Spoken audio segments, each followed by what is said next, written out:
రాష్ట్రంలో ఎవరిని కదిలించినా రేవంత్ పోవాలి, కేసీఆరే రావాలి అంటున్నారని తెలిపారు మాజీ మంత్రి వేముల ప్రశాంత్ రెడ్డి. రైతు డిక్లరేషన్ పేరిట రేవంత్ రెడ్డి మోసం చేశాడని మండిపడ్డారు. కేంద్రం ధాన్యం కొంటేనే మేం కొంటామని కాంగ్రెస్ మేనిఫెస్టోలో ఏమైనా రాశారా అని ప్రశ్నించారు.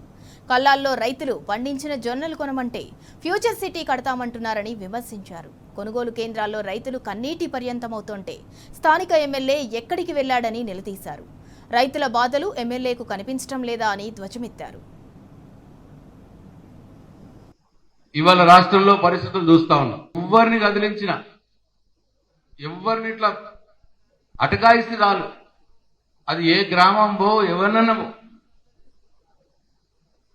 ఏమైందా ఎట్టున్నది రేవంత్ రెడ్డి అంటే ఒక్క మాటలు తీసేస్తున్నారు అయిపోయిగా. అనగానే మళ్ళీ కేసీఆర్ మంచిగుండేనే, కేసీఆర్ రావాలా మళ్ళా. ఇట్లా ప్రతి సామాన్యం నుంచి పడితే చదువుకున్న వాళ్ళ దానిక కూడా ఎవరిని అడిగినా, ఏ గ్రామంలో అడిగినా, మొత్తం ఈ నియోజకవర్గం ఈ రాష్ట్రం మొత్తం మీదనే ఇవాళ ఆ పరిస్థితి ఉన్నది. నేను అడుగుతున్న ఈ ప్రభుత్వాన్ని, మీరు రైతు డిక్లరేషన్ అని పెట్టి ప్రతి పంటకు 500 రూపాయలు బోనస్ ఇచ్చి కొంటామని చెప్పారు. ప్రతి పంటకు మద్దతు ధర ప్రకటించారు మీరు మీ మేనిఫెస్టోలో. మరి అప్పుడు ఆ మేనిఫెస్టోలో కింద గిట్ట రాసిర్రా ఏమన్నా గమనిక? కేంద్రం కొంటనే మేము కొంటామని చెప్పేమన్నా రాసిర్రా? కేంద్రం మీద పెట్టి తప్పించుకునే ప్రయత్నం చేస్తే రైతుల శాపం నీకు కలుగుతుంది రేవంత్ రెడ్డి అని చెప్పి నేను సందర్భంగా నీకు హెచ్చరిస్తాను.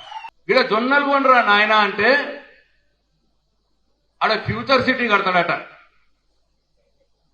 ఇక్కడ వడ్లెత్తురా నాయన అంటే మూసీ పునర్జీవం చేసి 1,50,000 కోట్లు ఖర్చు పెడతాడట మూసీ ప్రాజెక్టు మీద.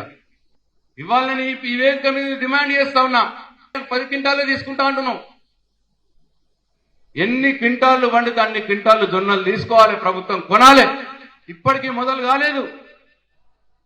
రేపటి లోపల మొదలు పెట్టకపోతే మేమందరం ఇక్కడ ఉన్న వాళ్ళందరం కూడా వచ్చి షిండే గారి నాయకత్వంలో ఈ నియోజకవర్గంలో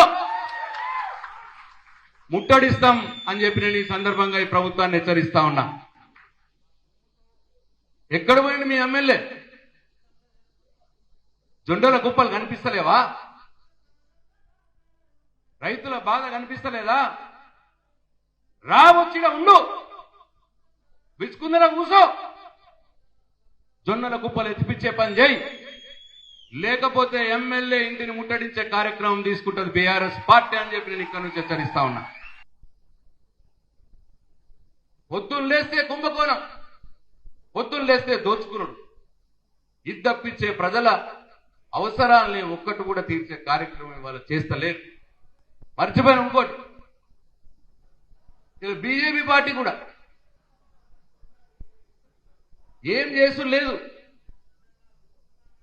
యుద్ధం పేరు మీద పెట్రోల్ డీజిల్ పెంచుతాను.